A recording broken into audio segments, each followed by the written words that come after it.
গ্রামের নাম শিমুলপুর। সেই গ্রামে রতন তার মেয়ে আর বউকে নিয়ে সুখে শান্তিতে বসবাস করে। বাজারে রতনের একটা দোকান ছিল, সেখানে ভালোই বেচাকেনা হতো। কিন্তু হঠাৎ একদিন রতনকে হিংসে করে কেউ তার দোকানে আগুন লাগিয়ে দেয়। রাতের আধারে তাদের দোকানের সব জিনিস পুড়ে যায়। এরপর থেকে তাদের কপালে দুঃখের দিন আসে। তাদের সংসারে অনেক অভাব দেখা দেয়। তারা দুবেলা ঠিকমতো খেতে পায় না, আর প্রায় সময়ই ভাত কাঁচা লঙ্কা দিয়ে খেতে হতো। মা, প্রতিদিন সকালে এই পান্তা ভাত আর কাঁচা লঙ্কা আমার খেতে ইচ্ছে করে না। আমার খুব মাছ খেতে ইচ্ছে করছে। বাবা, আজ বাজার থেকে একটা মাছ কিনে আনো না। তুলি মারে, তোর বাবার কাছে এখন তো টাকা নেই, আর আমাদের দোকানটাও পুড়ে গেল। তোর বাবার তো এখন কোনো কাজ নেই। কিছুদিন পর কাজ করে টাকা পেলে তখন মাছ নিয়ে আসবে। আচ্ছা, আজকে দেখি আমাদের বাড়ির সামনের নদীটায় জাল টেনে দেখব কোনো মাছ পাই কিনা। কি বলো গিন্নি? তাহলে আমাদের আর মাছ কেনা লাগবে না, আর বেশি মাছ পেলে তো বাজারে বিক্রি করাও যাবে, তাই না বলো? তুমি আগে গিয়ে দেখো মাছ পাও নাকি। সেদিন তো দেখলাম ওপারের গোপালের মা মাছ ধরতে আসলো, কিন্তু কোনো মাছই পেল না। তাও তুমি একটু যেয়ে দেখো কিছু মাছ পাও কিনা। সবই আমার কপাল, আজ আমার কারণেই সংসারে এত অভাব। আমি যাই নদীতে জাল টেনে আসি। আরে তুমি তো কিছুই খেলে না, একটু খাবার খেয়ে যাও, না হলে আবার মাথা ঘুরে পড়ে যাও যদি। না তুলির মা, যতক্ষণ না আমি নদীতে গিয়ে মাছ পাবো ততক্ষণ আমার গলা দিয়ে খাবার নামবে না। এরপর রতন জাল নিয়ে নদীতে চলে যায় মাছ ধরতে। হে বিধাতা, আজ যে করেই হোক আমাকে মাছ পেতেই হবে, না হলে যে আমার মেয়েটা না খেতে পেয়ে মরে যাবে। তুমি একটু দেখো দয়া করে। এরপর রতন নদীতে নেমে জাল দিয়ে মাছ ধরে, কিন্তু কয়েকবার চেষ্টা করেও সে একটাও মাছ পায় না। তখন রতন কাঁদতে কাঁদতে বলল, হায় হায়, এই কি ছিল আমার কপালে, একটাও মাছ উঠল না জালে। তবে কি আজকেও আমাকে খালি হাতে বাড়ি ফিরে যেতে হবে?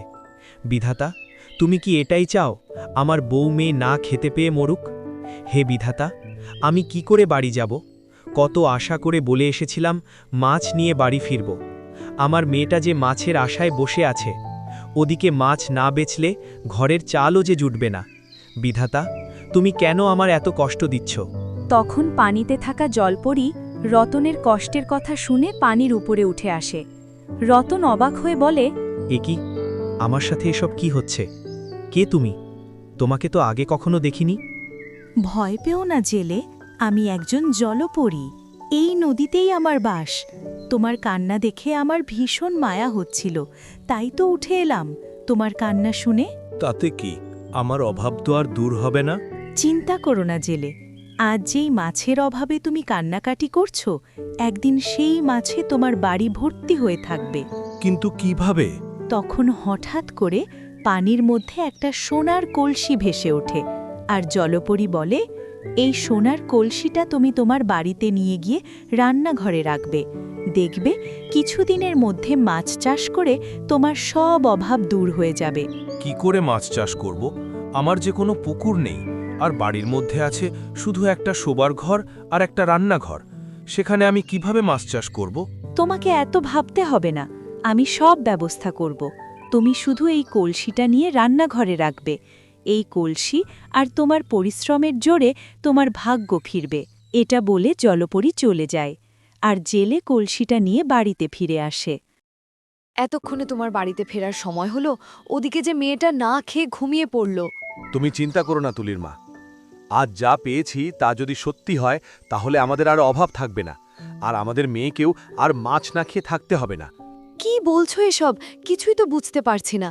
রতন এক এক করে তার বউকে সব ঘটনা খুলে বলল। সে কি যা বললে তাকে সত্যি? হ্যাঁ, এই তো সোনার কলস, চলো এটাকে রান্নাঘরে রেখে আসি। অবশেষে বিধাতা আমাদের দিকে মুখ তুলে চাইলেন। আমার তো আজ রাতে ঘুমিয়ে আসবে না, কাল সকালে যে কি হবে।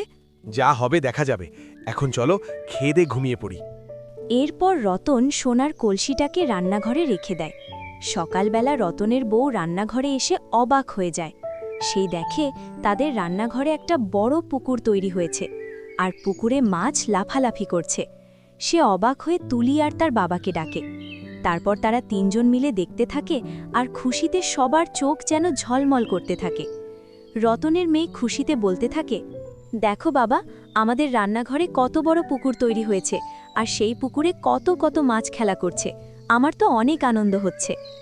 হ্যাঁ রে মা, তোর এখন থেকে আর মাছ না খেয়ে থাকতে হবে না, আর আমরাও বাজারে অনেক মাছ বিক্রি করতে পারবো।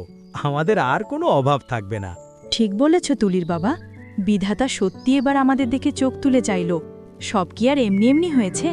সব সম্ভব হয়েছে তোমার সততার কারণে। তোমার সততা দেখে সন্তুষ্ট হয়ে জলপরি তোমাকে এই সোনার কলসটা উপহার দিয়েছে। আমি এক্ষুনি আমার জালটা নিয়ে আসি, তোমাকে মাছ ধরে দিচ্ছি। তুমি মেয়েটাকে এক্ষুনি মাছ ভাজা করে দাও। কি মজা, কি মজা! অনেক দিন পর মাছ ভাজা দিয়ে ভাত খাবো। এরপর থেকে পুকুরের মাছ ধরে রতন পরিবারের অভাব মেটায়, আবার মাঝে মাঝে বাজারে নিয়ে বিক্রি করে। এভাবে তাদের সংসারের সব অভাব দূর হয়ে যায়। কিছুদিন পর তারা মাছ বিক্রি করে অনেক বড়লোক হয়ে যায়। রতন অনেক পরিশ্রমী ছিল, তাই জলপরি তাদের কখনোই নিরাশ করেনি। ধীরে ধীরে তারা তাদের হারানো সব কিছুই ফিরে পায়। আজকের গল্পটি কেমন লাগলো জানাবেন। ভালো লাগলে নিয়মিত এমন গল্প পেতে সাবস্ক্রাইব করে আমাদের চ্যানেলের সাথেই থাকুন।